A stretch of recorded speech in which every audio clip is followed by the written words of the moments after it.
cowards who did this. And I want to event. It was full of grandparents and grandchildren.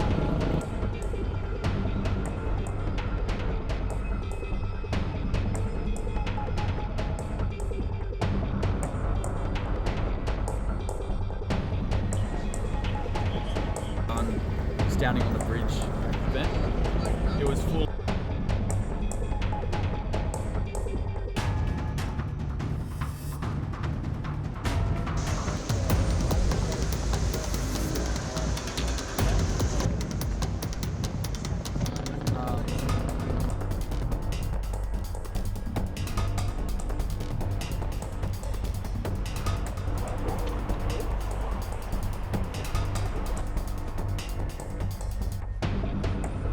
cowards who did this.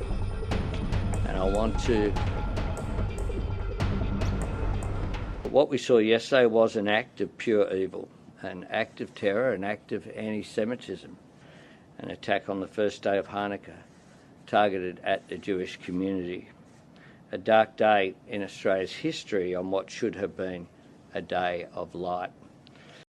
And visiting the scene there at Bondi this morning, it was a very physical reminder of the iconic status of Bondi Beach and the Bondi Pavilion. I opened that pavilion after the refurbishment just a couple of years ago. It is a historic place. And the fact that this was a venue for this act of evil that was clearly calculated by these perpetrators is just an outrage and has shocked the community.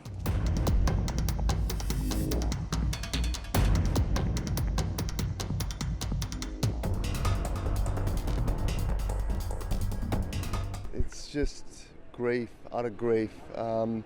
Anger will set in, but at the moment it's more disbelief than anything. And on the one hand, I think everyone knew this was going to happen sooner or later with the trajectory that we were on as a society.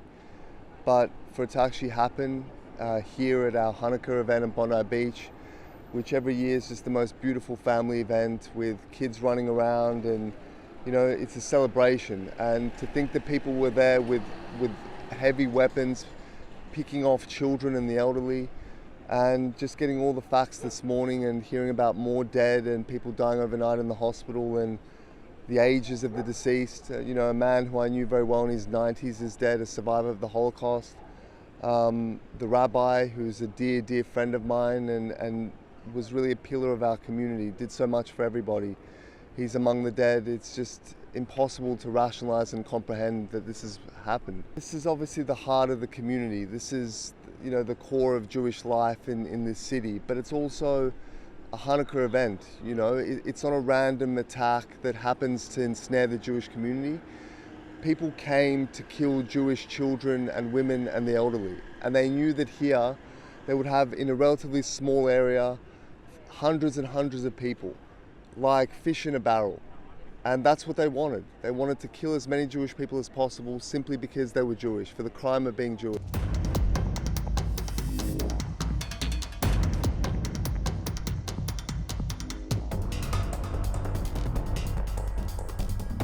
I think it's time that we have a change to the law in relation to the firearms legislation in New South Wales, but I'm not ready to announce it today. We want to make sure that prospective reform and change in New South Wales has a lasting impact, but it's not the last time I'll be mentioning it, and you can expect action soon. And of course, a comprehensive investigation as to what went wrong.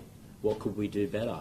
Is there better lines of communication? I'm not in a position now to criticise it, and I think it wouldn't be the right thing to do within 24 hours of this shocking, violent attack to be pronouncing failures here without the aid of an independent investigation. What I can promise is that's exactly what we will provide here in New South Wales. It's important that we get all the information on the table, and I want to make it clear we will act on those recommendations.